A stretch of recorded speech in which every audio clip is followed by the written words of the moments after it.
Nagkibit balikat si Celine.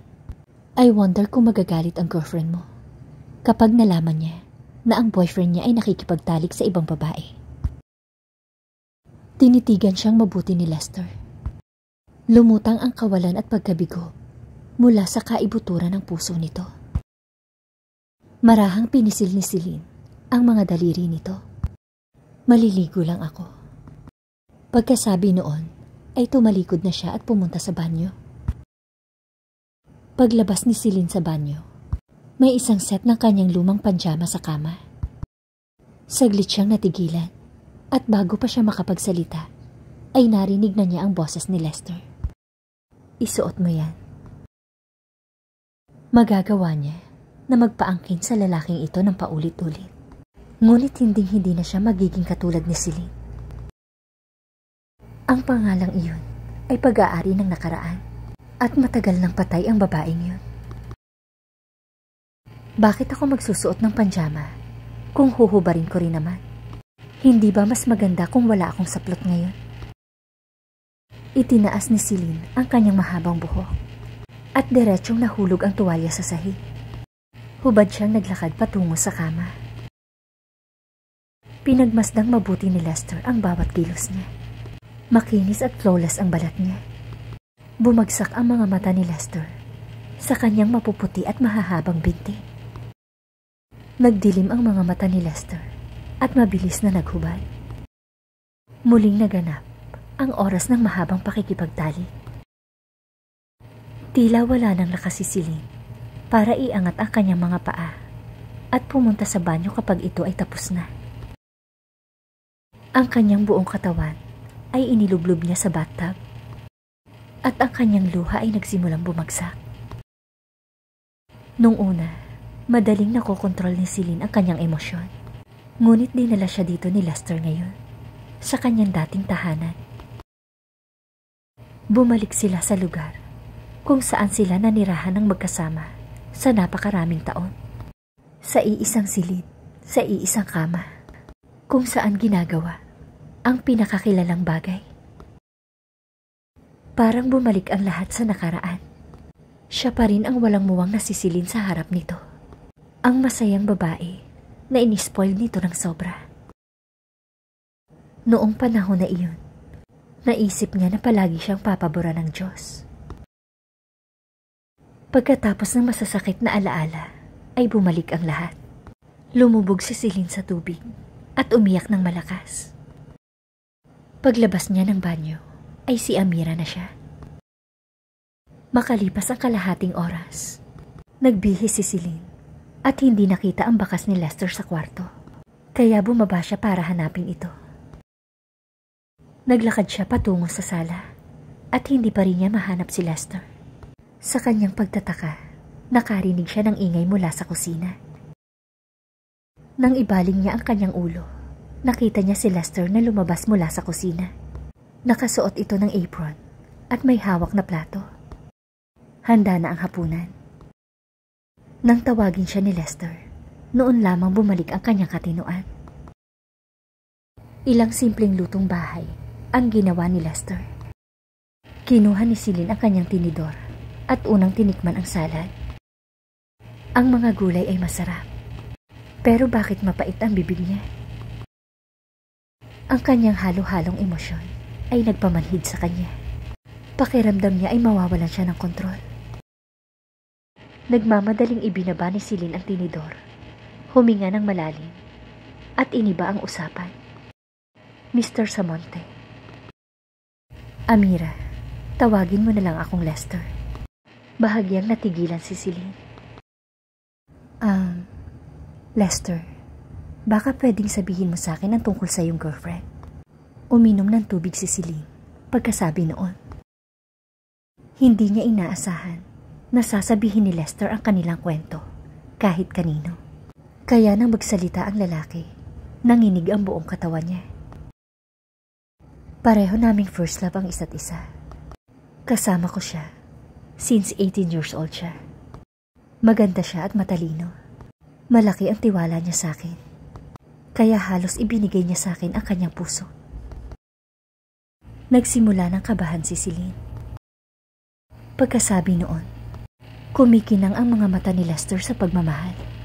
Nang maubos ni Lester ang pagkain, naglabas si Lester ng napkin at pinunasan ang bibig ni Celine.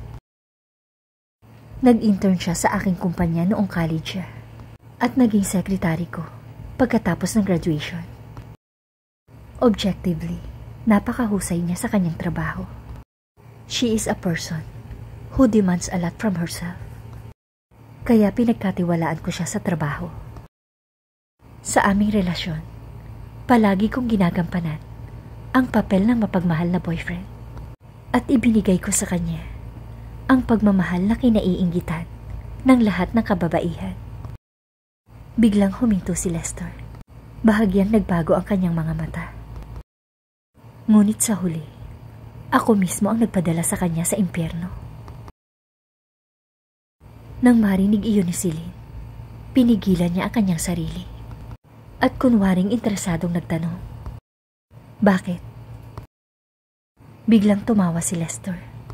Isang tawa na nagpapasakit sa kanyang mga mata.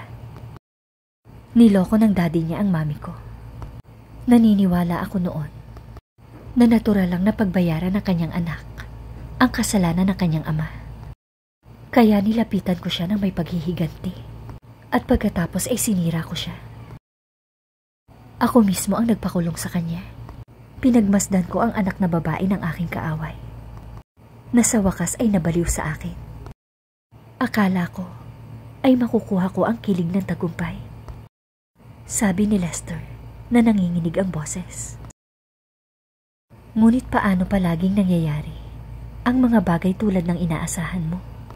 Pagkatapos ay nakulong siya na parang ibang tao. Nang tingnan ko siya sa mga mata, wala nang liwanag na natitira doon. Nanigas ang katawan ni Celine. Kinalaunan, nalaman ko kung saan nanggaling ang 2 peklat niya sa tiyan. Nang marinig ito, nanlaki ang mga mata ni Celine sa gulat. Alam ni Lester ang lahat. Ipinakita ni Lester kay Amira ang mga sugat na nakatago sa kanyang puso. Huminga ng malalim si Celine at nagmamadaling umiwas ng tingin. Pilit niyang pinipigilan ang kanyang emosyon. Tiniis ni Celine ang sakit sa kanyang mga nakaraang alaala at nagsimulang mag-isip ng kanyang susunod na plano. Ngumiti siya at sinabi, "Napakalungkot naman ang kwento mo.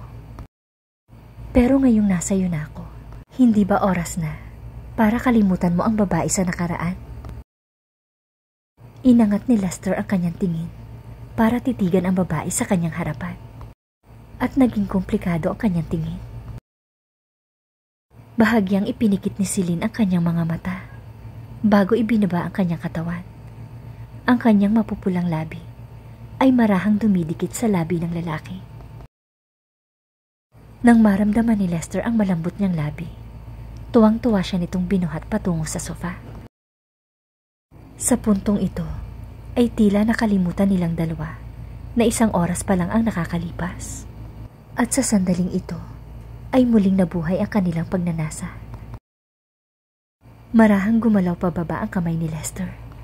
Pupunitin na sana niya ang tanging manipis na tela nang biglang bumukas ang pinto ng mansyon. Nakuha ni Lily ang susi sa kanyang magiging biyanan. Wala si Lester sa opisina at hindi nito sinasagot ang kanyang mga tawag. Kaya naisipan niyang pumunta sa mansyon.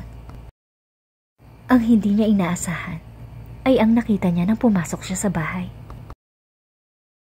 Nakakabinging sigaw ang pinakawala ni Lily habang nakahawak sa kanyang ulo.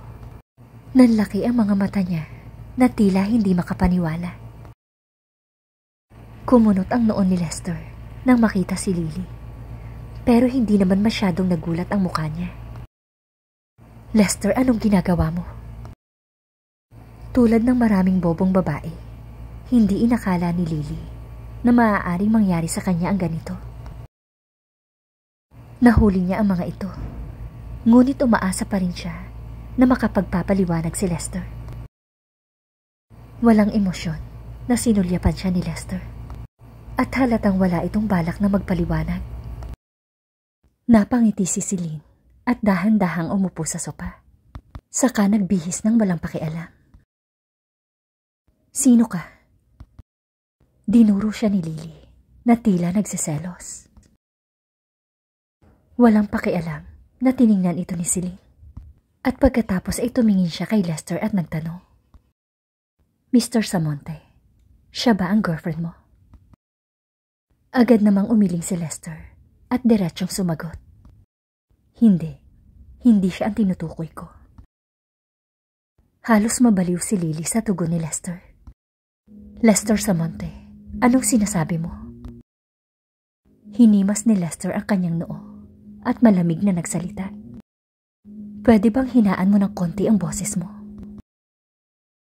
Napakunot noon si Celine sa sobrang saya. How dare you mock me? Walang hiya kang babae ka. Galit na galit si Lily, kaya't hinablot niya ang baso sa mesa at diretsong isinaboy kay Celine. Nabigla si Amira sa ginawa ni Lily. Nagdilim ang mukha ni Lester at itinulak si Lily sa isang tabi. Amira, okay ka lang ba? Nasaktan ka ba? Nang marinig ang pag-aalala sa boses ni Lester, bahagyang naningkit ang mga mata ni Celine. Hindi na masyadong mainit ang kape, ngunit tinakpan pa rin niya ang kanyang pisngi at nagkunwaring galit. Mukhang masama ang ugali ng babae mo, Mr. Samonte. Kilala mo ko. Sa pagitan namin, isa lang ang mapipili mo. Tinuro ni Celine si Lily. Kung siya ang pipiliin mo, huwag na huwag ka nang babalik sa akin. Tapos na tayo. Sinadya niyang sabihin muli ang salitang tapos na tayo. Ang isang salita na ikinagulat ni Lester. Nataranta si Lester. Ilang taon na ang nakakalipas. Ganon din ang sinabi ni Celine sa kanya. Napatitig siya sa babaeng nasa harapan niya. Paanong naging magkatulad ang liwanag ng kanilang mga mata? Nang maisakatuparan ni Celine ang kanyang layunin, hindi na niya kailangang manatili pa rito. Isinara niya ang pinto at lumabas ng mansyon. Nang titigan ni Lily ang likod ng babae habang papaalis, natulala siya sa pagkakatayo. Ang buong akala niya ay si Celine ang babae. Nabigla si Lily sa kanyang iniisip at napailing. Paano ito magiging posible? 2 taon nang nawawala ang babaeng yun. Nanatili siya sa kanyang kinatatayuan hanggang sa marinig niya ang boses ni Lester mula sa kanyang likuran. Lily, putulin na natin ang engagement. Ano? Alam mo ba ang sinasabi mo, Lester? Alam ko. Nataranta si Lily nang tumingin sa mga mata ni Lester. No way. I don't want to break up. Lester, hindi mo magagawa sa akin ito. Ikaw mismo ang nag-propose sa akin. Wala akong ginagawang masama, kaya hindi mo pwedeng sabihin yan. Nagsimulang umiyak si Lily. Hinawakan niya ang braso ni Lester, ngunit binitawan siya ng lalaki. Napapikit si Lester sa pagkainis. Let's go. Bakit, Lester? How could you do this to me? Anong nagawa kong mali? Ikaw ang nanluloko sa akin. Biglang nagbago ang mukha ni Lester. Sumilay ang galit sa kanyang mga mata. Gusto mong pakasalan ako? Pwes, sagutin mo ang tanong ko. Ilan ang kidney meron ka? Nang marinig ito, namutla ang mukha ni Lily. Hindi nagulat si Lester nang makita ang naging reaksyon ni Lily. Dapat mong malaman na nagagalit ako kapag nagsisinungaling ang mga tao sa akin o pinagtataksilan ako. Lily, sundin mo ang sinasabi ko. Sa totoo lang, nabili ko na ang kumpanya ng tatay mo noong nakaraang linggo. Kung ayaw mong magdusa ang mga magulang mo, iwan mo ako. Pagkatapos noon, ay lalong namutla ang mukha ni Lily. Alam niyang wala nang silbi ang manatili pa rito. Ngunit wala siyang mapaglalabasan ng sama ng loob sa kanyang puso. Kaya biglang sumulpot sa kanyang isipan ang mukha ni Celine. Lester, pinili mo ba ang babaeng yun dahil kamukha siya ni Celine? Nang makita ang pagbabago ng ekspresyon ni Lester, natawa si Lily. Bakit hindi mo matanggap? Matagal nang wala si Celine. Wala na siya dito at hindi na siya magpapakita sa'yo. Kahit magkamukha sila, hindi siya pwedeng maging si Celine. Tumahimik ka. Sumabog ang dibdib ni Lester sa matinding sakit. Higit kanino, mas alam ni Lester na sobrang magkamukha si Celine at si Amira. Higit kanino, alam niyang si Amira ay kapalit lang. Lumabas ka. Umalis ka dito ngayon din. Nanginginig sa takot at umiiyak si Lily habang papalabas ng bahay. Nang gabing yun, naglasing na naman si Lester. Muli niyang napanaginipan ang babaeng masinsinang namumuhay sa kaibuturan ng kanyang alaala. Sa kanyang panaginip, hawak ni Celine ang kamay ng isang batang babae. Pinagmamasdan ni Lester ang pag-anod nila papalayo sa dulo ng kalsada. Hindi siya nilingon ni Celine hanggang sa matapos ang panaginip. At muli niyang narinig ang isang boses na hinding-hindi niya makakalimutan. Lester, this time tapos na tayo. Hindi ko na gustong makitang muli ang mukha mo. Nang gabing iyon, makikita sa lahat ng dako ang mga basag na kasangkapan. Ang mga upos na sigarilyo ay nagkalat sa sahig. Noon pa man, ay alam na ni Lester na nawala na sa kanya si Celine. Hanggang sa gabing ito, ay lubos niyang napagtanto na talagang wala na si Celine. Ang balita na malapit nang mailipat si Amira sa headquarters ng Australia ay kumalat na sa kumpanya ng Dixon. Nang makatanggap si Lester ng email, makalipas ang 1 linggo. Tinitigan niya ang email sa screen. Huling hapunan, Love Amira.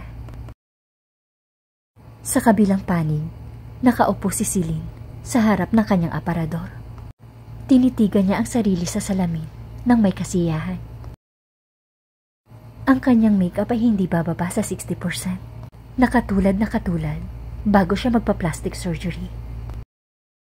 Lester, ito ang espesyal at huling sorpresa ko para sa'yo. Nagpabook si Celine ng isang buong hotel para lang kay Lester. Maaga ng kalahating oras ang pagdating ni Celine sa hotel. Pagkatapos mag-order ng pagkain, umupo siya sa sofa at kinuha ang portable mirror sa kanyang pitaka. Sa pagtitig sa pamilyar na mukha sa salamin, maraming alaala ang bumalik sa kanya. Agad niyang ibinalik ang salamin at pinigilan ang nararamdaman. Sir, this way please. Sinadya ni Celine na ibaba ang kanyang ulo nang marinig ang boses ng waiter. Sa kanya narinig ang mga hakbang ng lalaki na unti-unting papalapit. Amira, si Lester ang unang nagsalita. Huminga ng malalim si Celine at dahan-dahang itinaas ang ulo. Nang makita ni Lester ang mukha ng babae, natigilan siya sa kanyang kinatatayuan. Gaya ng dati, ngumiti si Celine ng kaakit-akit. Mr. Samonte, salamat sa pag-aalaga mo nitong nakaraang 6 na buwan. Na-promote ako at nailipat pabalik sa Australia ng napakabilis. Halos hindi makagalaw ang katawan ni Lester. Ang kanyang mga mata ay nakatutok sa mukha ng babae. Anong nangyari sa mukha mo? Sa mukha ko, nagkunwaring nagulat si Celine at hinawakan ang mukha bago masayang ngumiti. Nagpalit ako ng makeup artist, kaya medyo naiba ang mukha ko kaysa dati. Nang marinig iyon, isang flash ng kawalan ang sumilay sa mga mata ni Lester. Hinila niya ang isang upuan sa tapat nito at naupo. Si Celine ay abala buong magdamag. Walang tigil na nagdadala ng mga plato at inumin para kay Lester. Mas mabilis na nalasing si Lester kesa dati. Naiba ang ekspresyon ng mukha ni Celine nang makitang unti-unting nawawala ng malay si Lester. Ang kanyang mga daliri ay nagsimulang dumampi dito ng marahan. Unti-unting lumakas ang paghinga ni Lester nang maramdaman ang banayad na nakakakiliting paghawak ni Celine. Mabilis na nag-alab ang apoy sa puso niya. Mabilis siyang nawala sa sarili sa pangaakit ng babae. Nang buhatin niya si Celine sa sopa, ay bahagya siya nitong itinulak.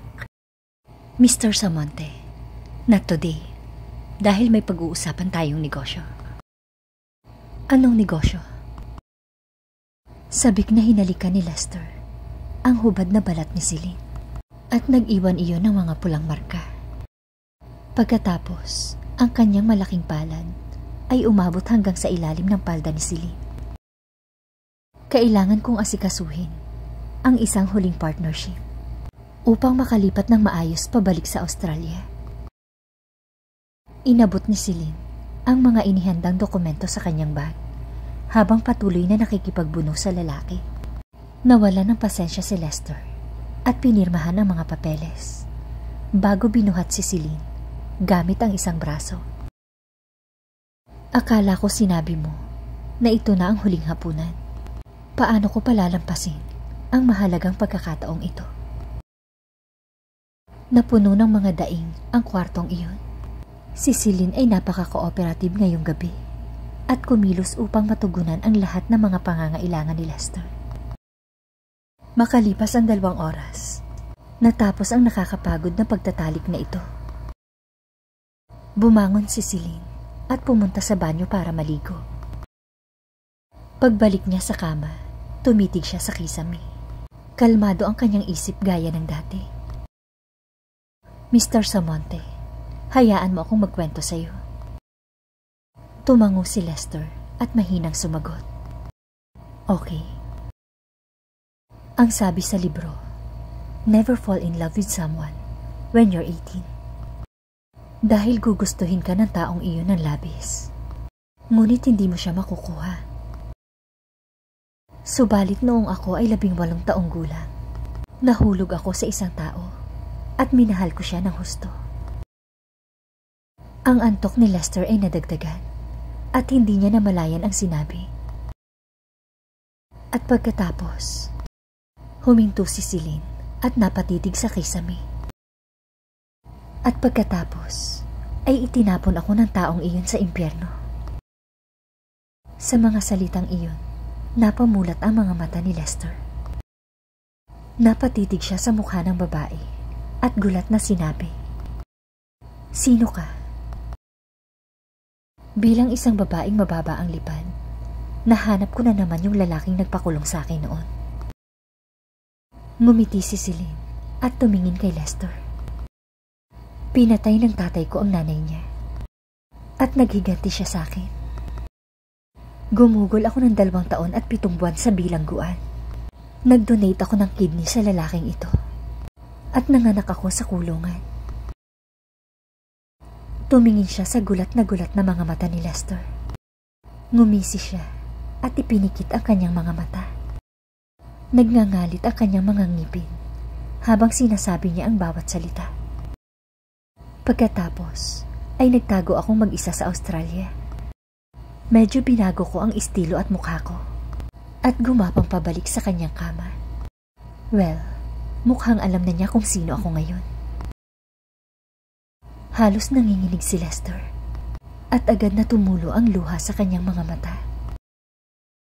Umupo ng maayos si Celine at pinagmasdan kung paano nababaliw si Lester. Lester, hiniling ko na maging valid ang lahat ng papeles na pinirmahan mo sa loob ng 6 na buwang iyon. Ang lahat ng sakit na ipinaranas mo sa akin ay ipararanas ko din sa iyo. Matagumpay siyang ngumiti at ang kagalakan ng taos-pusong paghihiganti ay mabilis na lumundag. Gayunpaman, ang ikinagulat ni Celine ay ang tugon ni Lester. Namumula ang mga mata nito. Tinitigan siya nito nang may galak at pasasalamat sa kanyang pagbabalik. Nanginginig ang katawan ni Lester dahil sa excitement. Napakasaya niya na bumalik si Celine. Sa wakas, inaamin mo na ikaw si Celine, tama ba? It's okay. I'll do anything if you want to be with me. Pinagmasdan ni Celine ang ngiti sa mukha ni Lester. Hindi niya masabi kung ano ang kakaibang pakiramdam na ito. Ngunit sa puntong ito, inaasahan niyang magagalit ito. Lester, hindi mo ba naiintindihan? Ipapakulong kita, gaya ng ginawa mo sa akin. Kung yan ang gusto mo, magpapakulong ako. Sagot niya na halos hindi nag-iisip. Bahagyang natigilan si Celine. Unti-unting nakaharang sa kanyang pag-iisip ang isang pakiramdam ng hindi mapigilang takot. Anong mali? Bakit hindi man lang ito nagalit o nabigla man lang? Kalmado ang tono nito na para bang handang-handang makulong. Nagbago ang ekspresyon ng mukha ni Celine na tila naguguluhan. Lester, kung iniisip mo na nagbibiro lang ako, nagkakamali ka. Ang kawalan ng magagawa at paninira ni Lester sa sarili ang ikinaalarma ni Celine. Celine, may utang ako sa iyo na dapat kong bayaran. Bahagyang pinatatag ni Celine ang nalilito niyang isip. Nagbihis siya at umalis ng hotel nang hindi lumilingon. Amira, nasa amin na ang lahat ng ebidensya. Oras na para singilin siya. Nabawi lang ni Celine ang kanyang iniisip nang ipaalala sa kanya ng asistan sa pangalawang pagkakataon. Napatingin siya sa mga papel sa kanyang kamay. Inaasahan niya na magiging masaya siya at kontento kapag dumating ang sandaling ito. Hanggang sa makaalis ang asistan ay kalmado si Celine. Ngunit pakiramdam ni Celine ay iba ang nangyayari sa inaasahan. Hindi ba't dapat na magalit si Lester? Paano ito naging kalmado? Makalipas ang isang linggo, sa korte, kinasuhan si Lester ng trade secret violation. Kagaya ng ginawa nito sa kanya, ibinalik ni Celine ang lahat kay Lester. Inangat ni Celine ang kanyang ulo at huminga ng malalim. Sa wakas ay dumating na ang sandaling ito. Pero natigilan siya. Inaasahan niya na kukuha si Lester ng pinakamahusay na abogado sa lungsod at gagamitin ang lahat ng koneksyon upang makawala. Ngunit nang marinig ni Celine ang sinabi ng lalaki na, "Ako ay umaamin sa kasalanan." Naalimpungatan si Celine at sumakit ang ulo. Para siyang nakuryente. Napatingin siya sa kinauupuan ng nasasakdan. I pled guilty. Tahimik at mahinahong inamin ni Lester ang kanyang kasalanan. Ang kanyang pag-amin sa korte ay nagpagulat sa lahat. Pati ang mga tauhan ng Dixon ay nalaglag ang mga panga. Maaaring manalo si Lester sa kaso dahil sa kanyang katayuan. Sinalubong ni Celine ang tingin ni Lester at wala siyang nakitang gulat o takot sa mata nito. Parang wala itong pakialam sa magiging resulta ng simulan. Kinuha ni Celine ang baso ng tubig at ininom iyon. Ngunit hindi maitulak ng tubig ang gulat sa kanyang puso. Ilang sandali lang ang nakalipas. Personal niyang ipinakulong si Lester. Sa wakas ay mapupunta na sa impyerno ang lalaking nanakit sa kanya. Bahagyang nagulat si Celine nang lapitan siya ni Lester. Celine, ang malambing na tawag ni Lester sa pangalan niya at ang kabaitan nito sa huli ay nagdulot ng pinakamalalim na alaala sa isip ni Celine. Napatingin siya kay Lester, ngunit hindi na siya nagsalita. Ngumiti si Lester at sinabi, "Utang ko sa iyo ang pagkakakulong mo noon at babayaran kita. Pero please, huwag kang maghanap ng stepfather para sa anak natin pagkatapos kong makulong." Ganun pa man, ang kanyang mga salita ay nagpalaki sa mga mata ni Celine. Ngumiti ng mapait si Lester. Wala akong ginalaw ng mga babae sa mga taon na nakakulong ka.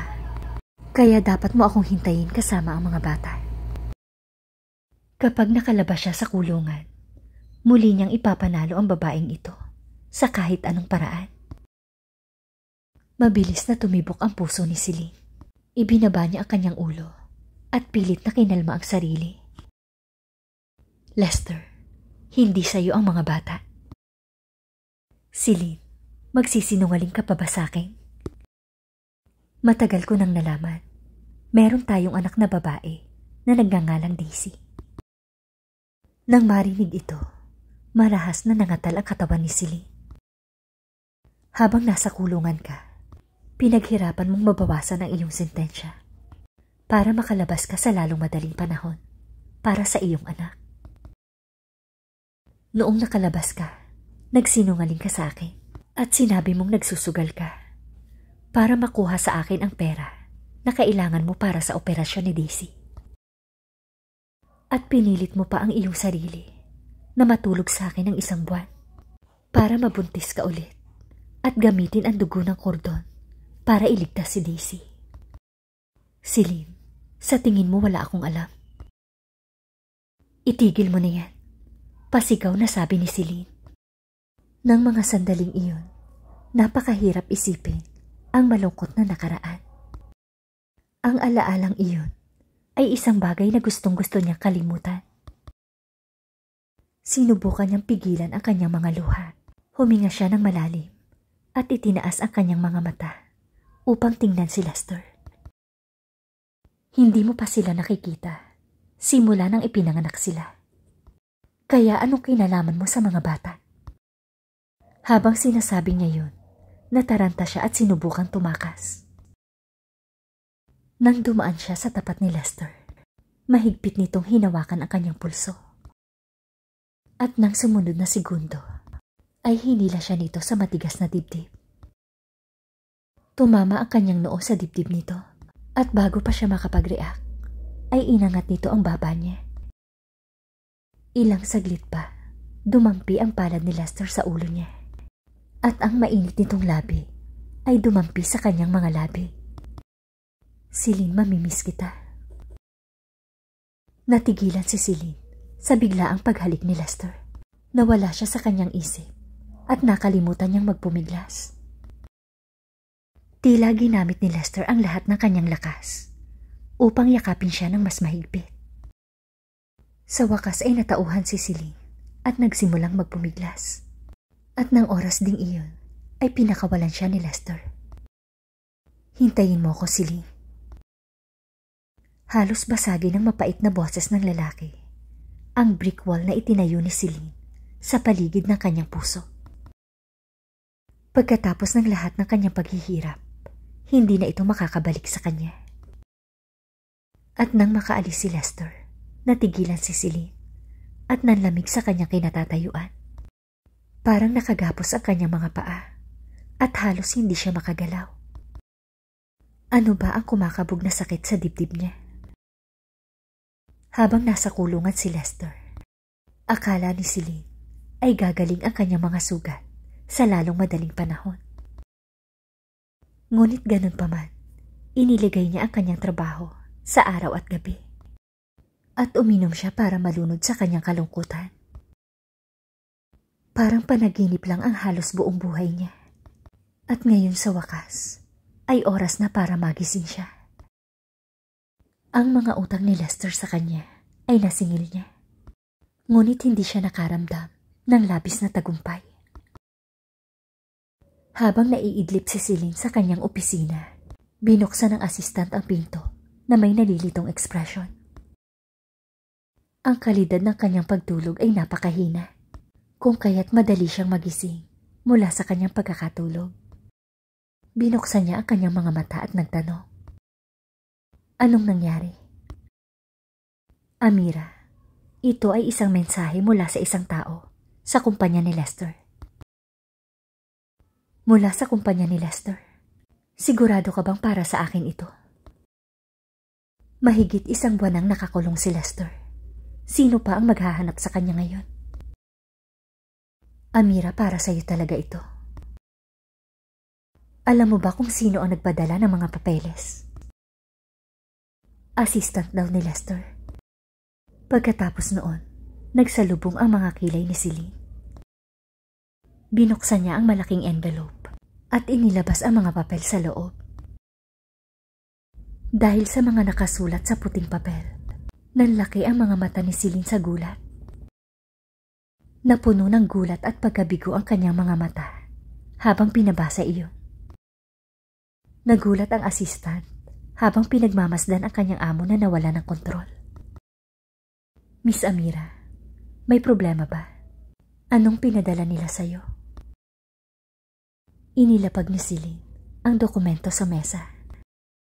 Napuno ng hinala at pagkabigla ang kanyang mga mata. Ilang beses niyang sinubukang huminga ng malalim, ngunit hindi pa rin nawala ang pagkagulat. Nag-alala ang assistant at tiningnan niya ang nilalaman ng mga dokumento. Ganun pa man, ito ay talagang isang kasunduan sa paglilipat ng equity. Miss Amira, hindi ba equity transfer agreement ito na pinirmahan mismo ni Lester? Nataranta si Celine at hindi nakinig sa sinabi ng kanyang assistant. Nagmamadali niyang kinontrol ang kanyang emosyon. Talagang dokumento nga iyon na pinirmahan mismo ni Lester. Ang kasunduang ito ay nagkabisa noong 1 taon. Lumalabas na 1 taon ang pinirmahan ng lalaki ang kasunduang ito.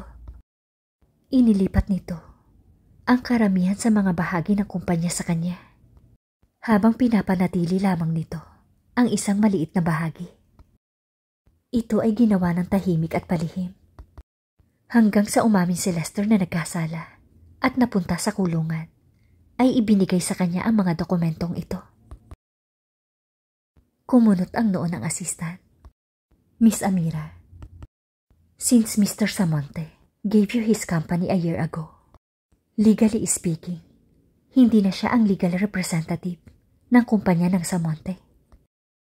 Nang marinig ito, agad na namutla ang mukha ni Celine. Kinagat ng assistant ang labi at bumulong. Dahil hindi na siya ang legal na kinatawan. Ang mga kontratang ginamit namin noon para idemanda siya ay wala talagang legal na epekto.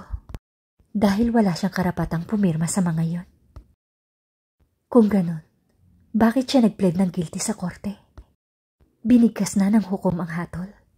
Kaya magiging mahirap ang proseso kung ibabasura natin ang mga kaso. Hindi maintindihan ng assistant.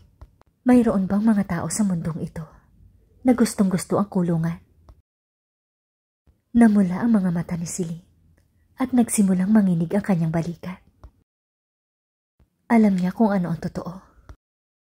Hindi niya napigilan ang lungkot na nagmula sa kanyang puso. Sa simula pa lang, si Lester na ang lalaking nakakakilala sa kanya. Lester, alam mo naman na hindi ako susuko, hindi ba? Alam mong babalikan kita, kaya inihanda mo ang lahat.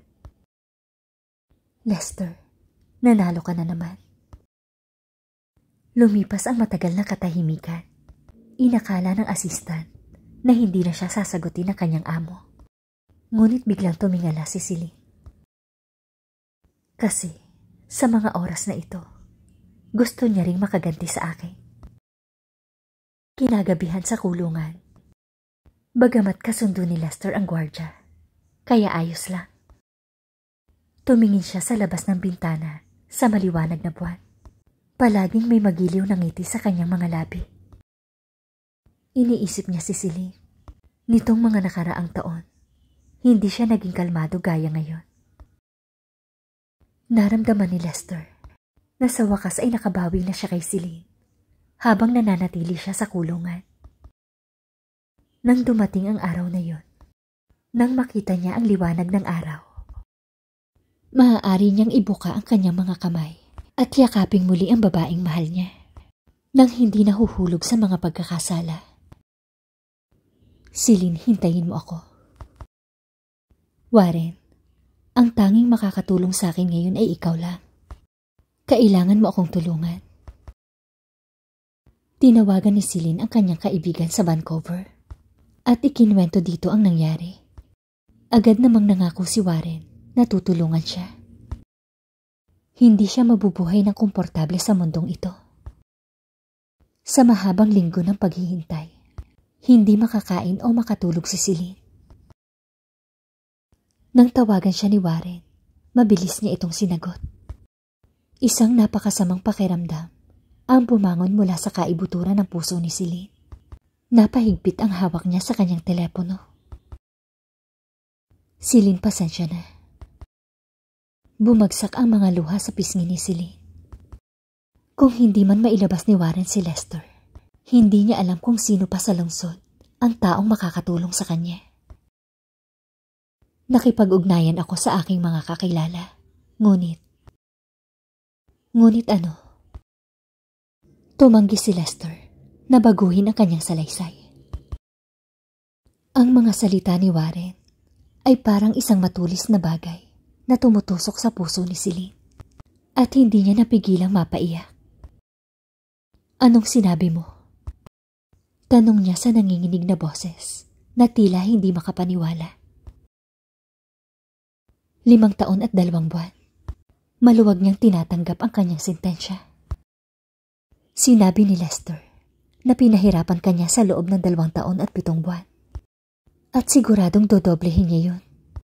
Doon lang daw niya mararamdaman na binabayaran kanya. Celine, wala na akong magagawa dito. Pagkababa ng telepono, hindi nakabawi si Celine sa kanyang kalungkutan. Pinatay niya ang telepono at dahan-dahang dumaos-dos sa sahig. Niyakap niya ang kanyang mga tuhod at isinubsob doon ang kanyang mukha. Ang sakit na bumangon mula sa kanyang puso ay ganap na bumalot sa kanya. Mr. Samonte, may bisita ka. Napakunot ang noo ni Lester sa pagkalito. Sino ang pupunta upang makita siya ng walang abiso? Huminto ang kanyang paghinga nang lumitaw ang isang malaki at 2 maliit na figura. Si Celine iyon at ang 2 nilang anak. Ito ang unang pagkakataon na nakita ni Lester, sina Daisy at Leo. Sa unang tingin pa lang niya, 100% sigurado siyang anak niya ang mga ito. Agad na namula ang kanyang mga mata at nanginig ang kanyang balikat. Lester, dinala ko sila sa'yo. Pinigilan ni Lester ang kanyang emosyon. Hindi niya kayang umiyak sa harap ng kanyang anak. Celine, anong mga pangalan nila? Inakay ni Celine ang mga bata pasulong. Tumingin si Daisy kay Lester na may konting takot. Mami, siya ba ang daddy ko? Oo, Daisy. Siya ang daddy niyo. Halos mabulunan si Celine. Pagkatapos, nilapitang muli ng batang babae si Lester at nagsalita sa mahinang boses. Daddy. Tumulo ang luha sa mga mata ni Lester. Napatitig si Leo sa mukha ni Lester at biglang umiti. Yumuko si Lester at niyakap ang mga bata. Celine, salamat sa pagkumpleto ng buhay ko. Paano ito magiging kumpleto kung nasa kulungan pa ang kanilang ama? Itinaas ni Celine ang kanyang kamay para punasan ang luha sa gilid ng kanyang mga mata at tinitigan si Lester. Lester, samahan mo kaming mamuhay. Kapag nakalabas ka na sa kulungan, mabubura na ang dati nating samaan ng loob. Pagkatapos ng sandaling ito, wala nang mas mahalaga kundi ang mabuhay ng masaya at pahalagahan ang bawat segundo ng buhay. Bahagyang yumuko si Lester at hinalikan ang noo ni Celine. Lester, aalis na kami. Pero ipangako mo sa akin na hindi mo babalikan ang iyong sinabi. Hintayin mo ko, Celine. Malapit nang matapos ang 5 taon. Kailangan kong tubusin ang sarili ko. Bahagyang nanliit ang mga mata ni Celine. 5 taon. Alam mo ba kung ano ang ibig sabihin niyan sa isang babae? Hindi mo ba naisip na sa pamamagitan ng pananatili mo dito, malalampasan mo ang pinakamahalagang pagkabata ng iyong mga anak? Ang mga batang ito ay ipinanganak ng walang ama. At ngayong meron na silang ama, gusto mo pa bang lumaki silang walang ama? Medyo nagdilim ang mga mata ni Lester. Pero utang ko sa iyo yan. Utang mo sa akin. Bulong ni Celine nang may panunuya. Fine, may utang ka sa akin. Daisy, tumayo ka dito. Leo, ikaw din. Nang biglang magsalita si Celine, tumayo ang mga bata sa harap ni Lester. Celine, anong ginagawa mo? Nanlaki ang mga mata ni Lester sa pagkalito. Alam kong ayaw silang makasama ng tatay nila. At baka ito na ang mas magandang paraan para magpaalam. Ang mga mata ni Celine ay kumikinang sa determinasyon habang nakatitig kay Lester. Paalam, Lester. May kakaibang naramdaman si Lester sa kanyang puso. Bakit napakalungkot ng atmosphere? Hanggang sa makaalis si Celine kasama ang mga bata, ay sabog pa rin si Lester sa kakaibang pakiramdam na yun. Bumalik siya sa gwardya at hindi niya naiwasang magsabi ng ilang salita. Mr. Samonte, normal lang na magkaroon ng pamilya ang tulad nating mga lalaki. Ano man ang iyong gawain o nasaan ka man, basta alam mong may naghihintay sa iyong asawa sa bahay. Kasama ng iyong mga anak, tiyak na mahahanap mo ang iyong daan pa uwi. Kung wala ang ama, maaaring mawasak ang pamilya. Parang suntok sa ulo ang sinabi ng gwardya. At sa wakas ay naunawaan niya ang ibig sabihin ng paalam ni Celine. Nang umalis si Celine, biglang bumungad sa kanyang mga mata ang determinadong tingin nito. Tila naiintindihan na niya ang kakaibang pakiramdam na yun. Hinawakan ni Lester ang braso ng gwardya at biglang sinabi, Please, kailangan kong makita ang abogado ko ngayon.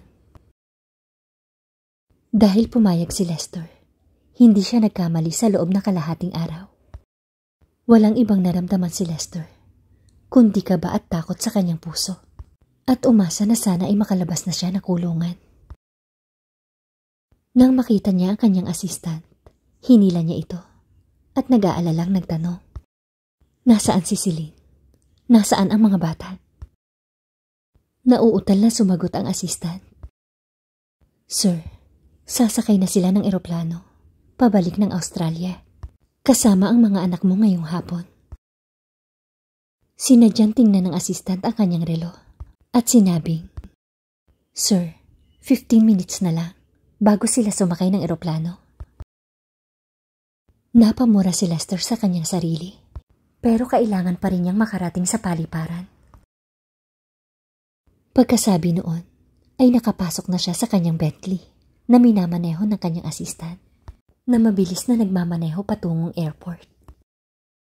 Paliparan, checkpoint ng seguridad. Napabuntong hininga si Lester at kumaripas ng takbo doon. Dumaan si Celine sa checkpoint habang hawak ang kamay ng dalawa niyang anak. Celine? Ang mga mata ni Lester ay kumikislap sa gulat habang siya ay sumisigaw. Ngunit si Celine ay hindi man lang tumugon. Muling napamura si Lester na tila walang pakialam sa iba at sinubukang habulin si Celine. Pinigilan si Lester ng mga gwardya. Sa likod niya, biglang may tumapik sa kaliwa niyang balikat. Agad na lumingon si Lester at nanlamig sa kanyang nakita. Ang kumikislap na mga mata ni Celine ay parang mga bituin habang nakatitig sa kanya ng nakangiti. Lester, congratulations. Nakalabas ka na sa kulungan.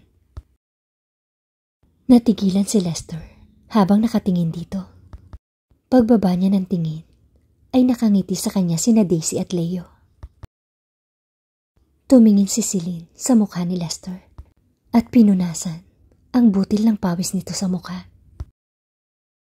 Ilang magagandang pagkakataon ang mapapalampas nito kung hahayaan niya ito na makulong ng 5 taon. Huminga ng malalim si Lester. Tumulo ang luha sa gilid ng kanyang mga mata nang hilahin niya si Celine sa isang mahigpit na yakap at hindi na bumitaw. Celine, salamat sa lahat. Mahal na mahal kita. Thank you guys for listening and watching. Hanggang sa muli.